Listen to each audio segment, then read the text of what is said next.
Hello, Wichita. Welcome to Council Chat.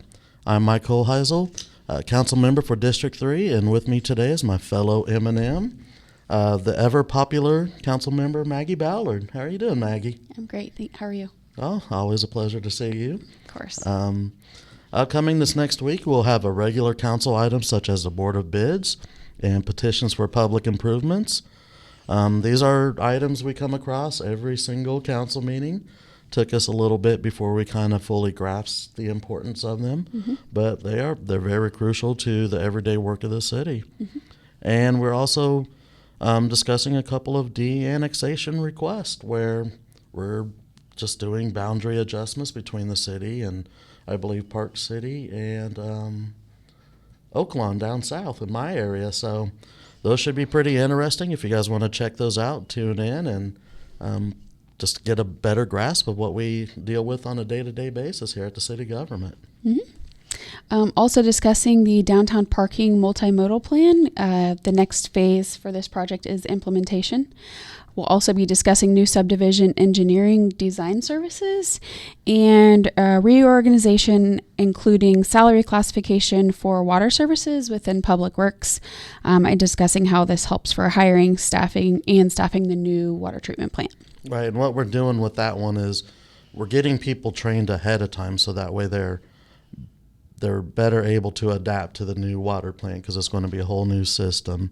So the sooner we can get the people trained correctly, the easier the transition is going to be. So we're getting people trained ahead of time, and they will be paid for their services. They'll be paid for the education that they get.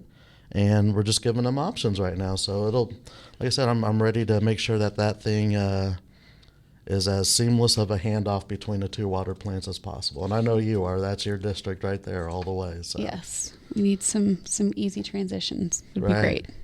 We're also going to be looking at making it easier for events to get alcohol permits. We're matching state laws in regard to driving offenses. We're looking at criminal offenses, some things that we can do a little differently within our own criminal code. And we're also looking at license plates and more. We have this delicate balance with the state government that we have to navigate and try and figure out where our proper place is and try and make sure our laws are working with their laws and that everything is seamless between the two of us. So that's an interesting topic that we're going to be broaching here at the next council meeting. Yes.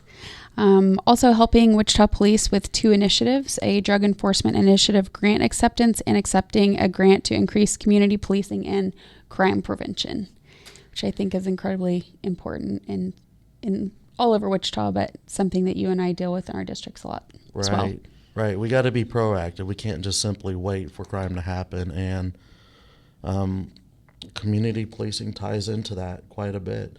Just knowing the neighborhood, knowing the people in the neighborhood and the issues that each neighborhood faces, and also just techniques such as violence interrupters that we can actually do to stop children from becoming engaged in violence at a young age. So I'm super psyched to look at all of these issues as well. Awesome. So I know you got some baseball in store for Saturday, and I do. Any other plans for the weekend? I don't think so. I'll just be watching some baseball and trying to stay in the shade as much as possible. Yeah, you have fun with that. It takes a particular type of person to be a sports parent, so yes. Especially when you're sitting outside for a couple of hours. I plan on going down to Juneteenth tomorrow and checking it out. I've gone the past couple of years. It's always a good time, always very informative, and you just, especially nowadays coming out of the pandemic, you'd love to see people congregating and mix it up with people again. It just takes you back to how life used to be before 2020 came and knocked over the chessboard. And right. And it looks like there's going to be some fireworks probably opening up here in the next couple, I guess, probably next weekend. Right. And you will have a firework tent as well out in Newton. Am I correct? Mm-hmm. And what does the funding for that go to support? Our nonprofit. Your nonprofit. You want to Paxton's Blessing Box. It's just a nonprofit that my son and I started about 6 years ago, dealing with food insecurity. So. Yeah, it's great. They're all over the city. It's a very worthwhile program. So if you need some fireworks, I don't mean to scare people out of Wichita, but I will be buying my fireworks in Newton at your tent. So I look forward to that. And Awesome. I'm sure you're going to have a fun time playing the sheriff to make sure people don't walk off with your fireworks or anything like that. Yes. Awesome. Well, thanks for joining us. Be sure to subscribe and follow on Apple, Spotify, or wherever you listen to your podcasts. Bye, Wichita.